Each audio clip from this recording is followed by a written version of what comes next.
श्री शिवाय नमस्तो। महाराज दुनिया के लोग नहीं समझते कि शंकर पर जल चढ़ाने का क्या लाभ है। शिव महापुराण कहती है, अगर एक दिन शिव महापुराण की कथा कहती है, मंगलवार को अगर शिव जी के मंदिर में, शंकर के मंदिर में जाकर एक लोटा पानी चढ़ाया जाता है तो हमारे कार्य में उन्नति होती है। कोई व्यापार नहीं चलता हो, दिक्कत आ रही हो, तो हनुमान जी के दूसरे नंबर का भाई गतिमान का स्मरण करो। हनुमान जी के उल्टे पांव का सिंदूर लाकर गतिमान का नाम लेकर स्वस्तिक बना दिया जाए व्यापार वाली जगह पर, तो व्यापार अच्छा चलने लगता है महाराज। कोई व्यक्ति पैसा खा गया, नहीं दे रहा, बहुत परेशान हो गए, मांग मांग कर दे गए, नहीं दे रहा, हाथ जोड़ लिया, पांव जोड़ लिया, सब कुछ कर लिया, नहीं दे रहा, तो हनुमान जी के तीसरे नंबर का भाई रतिमान, रतिमान, गतिमान रतिमान, रतिमान का नाम लीजिए। पीपल के पत्ते पर लाल सिंदूर से जो व्यक्ति पैसा लेकर गया उसका नाम लेकर बहते हुए पानी में अपनी कामना कर रतिमान का नाम लेकर छोड़ दीजिए। 15 दिन में रतिमान ऐसी उतावली मानत मचाता है कि उसको हाथ जोड़कर वो खुद फोन लगाकर बोलता, भैया तेरा मैं पैसा लुटा दूंगा।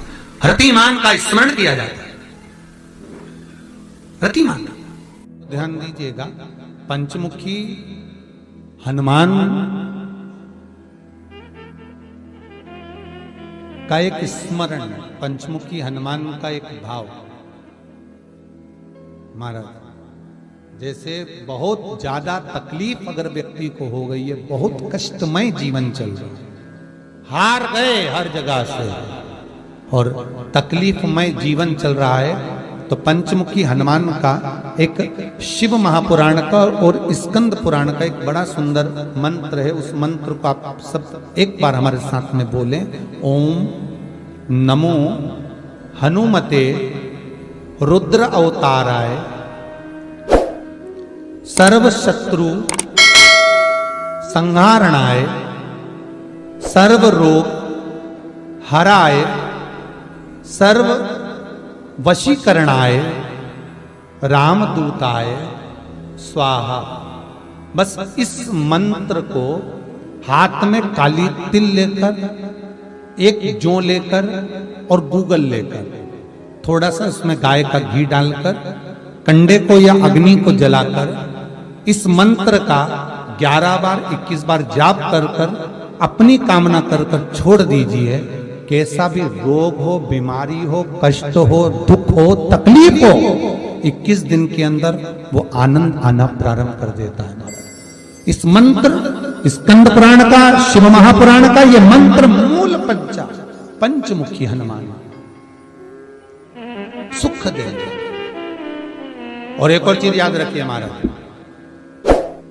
यदि कोई काम के लिए जा रहे हो, कोई व्यापार के लिए जा रहे हो या नौकरी करने के लिए जा रहे हो और लगी नहीं रही, बहुत तकलीफ पा रहे हो, सर्विस ही नहीं लग रही, बहुत कष्टमय हो गया, तो निवेदन करूंगा 5 पीपल के पत्ते पर बेसन के 5 लड्डू घर में बने हुए, गाय के घी के 5 लड्डू रख लो। उस लड्डू के बीचों बीच एक आटे का दिया और उसमें तिल्ली का तेल डालकर इसी मंत्र का प्रयोग कर कर पंचमुखी हनुमान का किसी भी हनुमान के मंदिर में जाकर, दक्षिण मुखी हनुमान के मंदिर में जाकर उसको रख कर आ जाइए। इसके बाद आप उस काम के लिए जाइए, आपका काम सफल हो जाएगा। आपको किसी को नहीं कहना पड़ेगा कि हाथ जोड़ना नहीं पड़ेगा, किसी के पांव नहीं पड़ना पड़ेंगे, तुरंत काम होगा। बस इस मंत्र का स्मरण कर कर पंचमुखी हनुमान का भूतेश्वर जो मंत्र है वो सुख देने वाला। 14 करोड़ सोने की मुद्रा का फल एक शमी के पत्ते में होता है। तुरंत वर्तंतु महर्षि ने शंकर की आराधना कर कर शिव जी से हाथ जोड़कर प्रार्थना करी, बाबा प्रकट हो। देवादिदेव महादेव प्रकट होकर कहते हैं, वर्तंतु मांगो तुम्हें क्या चाहिए। वर्तंतु कहते हैं, बाबा शरदीय नवरात्रि पूर्ण होने पर जो विजयदशमी आए, उस दशमी के दिन जो एक शमी का पत्र भूलवश भी महादेव को समर्पित कर दे, उसकी जिंदगी में कभी संपदा की कमी ना आए। एक शमी का पत्र, एक शमी का पत्ता 14 करोड़ सोने की मुद्रा से प्रबल हो जाता है।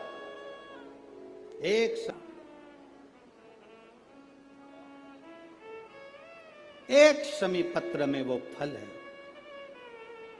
और केवल यही नहीं, शमी के वृक्ष के नीचे, बेलपत्री के वृक्ष के नीचे अगर भूल से भी बच्चा, बूढ़ा, कोई व्यक्ति एक पार्थिव शिवलिंग का निर्माण कर लेता है, भूलवश भी उस पे जल समर्पित कर देता है, भूलवश भी उसके भाव से पुष्प या शमी पत्र या बेलपत्र भी चढ़ा देता है, तो वो इस संसार में कहीं ना कहीं सुख भोगता ही है, उसके जीवन में दुख नहीं। शमी पत्र की मूलता, वरतंतु ने एक शमी पत्र से जीवन का एक आनंद बता दिया। आप भी प्रयास करो, विजयदशमी के दिन एक शमी पत्र बाबा देवादिदेव महादेव को समर्पित करें। भगवान शंकर को शमी पत्र, बेलपत्र सुख देने वाले। एक बात बहुत अच्छे से अपने अंदर उतार कर रखिएगा,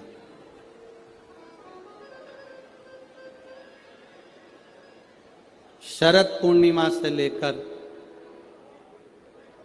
कार्तिक की जो पूर्णिमा है,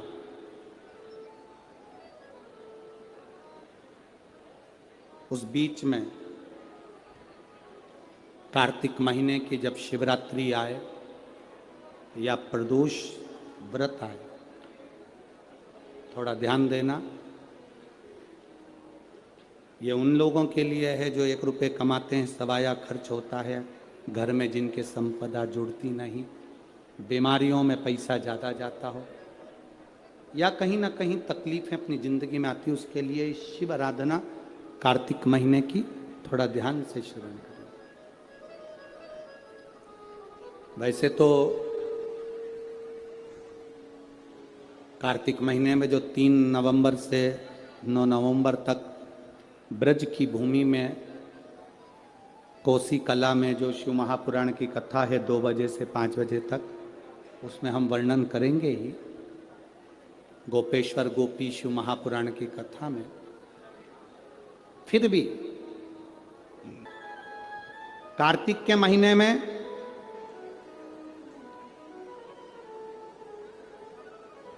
पूर्णिमा से पूर्णिमा के बीच में जो सोमवार पड़े, प्रदोष पड़े, शिवरात्रि पड़े, प्रयास करना, अगर बहुत कष्ट की जिंदगी चल रही हो तो शिवरात्रि, प्रदोष और जितने सोमवार पड़ रहे हो कार्तिक में 4-5 जो सोमवार पड़े, उसमें एक बेलपत्र अशोक सुंदरी वाली जगह पर और शमी पत्र देवादिदेव महादेव के ऊपर, ये 2 जगह पर अवश्य चढ़ा। 1 महीने में जितने सोमवार पड़ जाएं और प्रदोष पड़े और मासिक शिवरात्रि पड़े, उसमें अवश्य चढ़ा। बेलपत्र कहाँ चढ़ाना है? जम के बोलो जरा। अशोक सुंदरी की जगह पर। और शमी पत्र कहाँ चढ़ाना है? देव अधिदेव महादेव के ऊपर।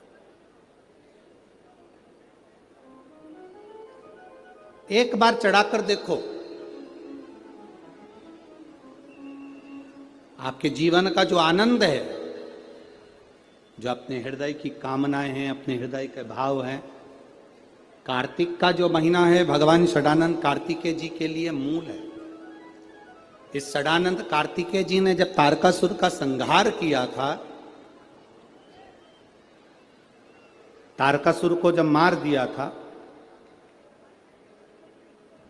तो 33 कोटि देवताओं ने षडानंद कार्तिकेय जी को वर प्रदान किया।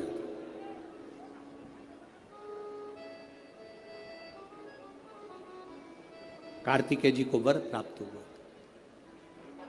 तो लक्ष्मी जी ने और भगवान नारायण ने षडानंद कार्तिकेय जी से कहा, ए स्कंद देव, ए कार्तिकेय, कार्तिक के महीने में जो दीप दान करता है उसके घर में कभी संपदा की कमी नहीं आती है। कार्तिक महीने के दीपदान की महत्वता जैसे ही लक्ष्मी और नारायण ने कही, तब ब्रह्मदेव प्रकट हुए और देवादिदेव महादेव प्रकट हुए मां पार्वती के साथ में, और ब्रह्मा जी प्रकट हुए मां ब्रह्माणी के साथ में। उन्होंने वर प्रदान कर दिया। षडानंद कार्तिकेय भूलवश भी अगर कोई बेलपत्र और शमी पत्र दोनों एक साथ